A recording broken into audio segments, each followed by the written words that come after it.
Betty Mialet et Bernard Barrault ont l'immense tristesse de devoir confirmer que leur auteur Jean Telet aurait succombé hier soir, 18 octobre, à un arrêt cardiaque, publiait les éditions Mialet-Barrault il y a un peu plus de 2 semaines. L'écrivain français mort à l'âge de 69 ans avait apporté une contribution exceptionnelle au renouvellement de la bande dessinée à partir des années 80 grâce à des œuvres aussi cultes que son adaptation de Bloody Mary de Jean Vautrin ou que ses chroniques décalées pour la revue Zéro rassemblées en 2 tomes à la fin de la décennie, Jean de France et Jean d'ailleurs. Génial touche à tout, Jean Telet a également poursuivi une brillante carrière de romancier. On se souviendra ainsi longtemps de Darling, énorme succès dans les librairies, plus tard adapté par Christine Carrière avec Marina Foïs et Guillaume Canet, ou encore de son incontournable Magasin des Suicides, quant à lui porté à la scène comme à l'écran. Jean Telet avait publié son dernier roman historique, un genre dont il s'était également fait une spécialité, au mois de février dernier, Azincourt partant de pluie, chronique de la célèbre débâcle française survenue en 1415. Loin du monde de l'édition, celui qui se vantait d'être né le même jour que Victor Hugo et Buffalo Bill vivait une belle histoire d'amour avec une grande star du cinéma français, Miou Miou. Une idylle longue d'une vingtaine d'années dont son ami Philippe Geluck fait aujourd'hui le récit dans les colonnes de Paris Match. Ils se sont aimés follement, témoigne le dessinateur belge. Il la faisait tellement rire, il nous faisait tellement rire. Inséparable, le couple partageait sa vie entre un appartement dans le quartier du Marais, à Paris, et une maison à Saint-Cast-le-Guildo, aux alentours de Saint-Malo.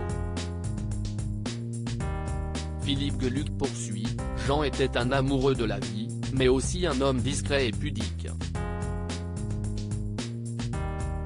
On pouvait parler des heures au téléphone de tout et de rien. Le père du chat précise cependant que Jean Telet ne se confiait que très peu malgré sa grande volubilité.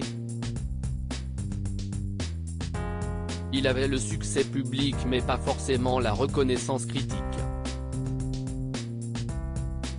Cela l'agaçait, créait chez lui une forme d'incompréhension. Dans ces heures sombres, Jean Telet pouvait compter sur le soutien indéfectible de Miou Miou, quand il ne se réfugiait pas dans un mode de vie presque monacal, entre solitude et jusqu'au boutisme pour préparer son prochain livre loin du tumulte parisien.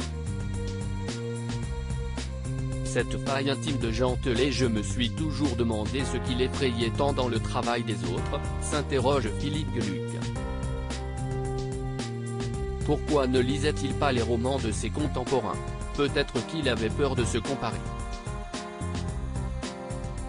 Pour éclaircir ce mystère, un détour par l'enfance de Jean Telet s'impose. De jeunes années passées à Arcueil, où a également grandi son très bon ami Jean-Paul Gaultier, rencontré sur les bancs de l'école Jules Ferry. Il était considéré comme l'enfant du château. Parce que, soi-disant, il vivait dans un endroit qui ressemblait à un château, se remémore l'enfant terrible de la mode. Derrière la façade somptueuse, un logement de fonction pour les concierges de la mairie. Jean-Paul Gaultier se souvient d'un enfant avec un réel talent pour le dessin, capable de croquer des avions comme des paysages, mais profondément ostracisé. Nous n'étions pas ceux qui jouaient au foot et nous étions d'origine modeste.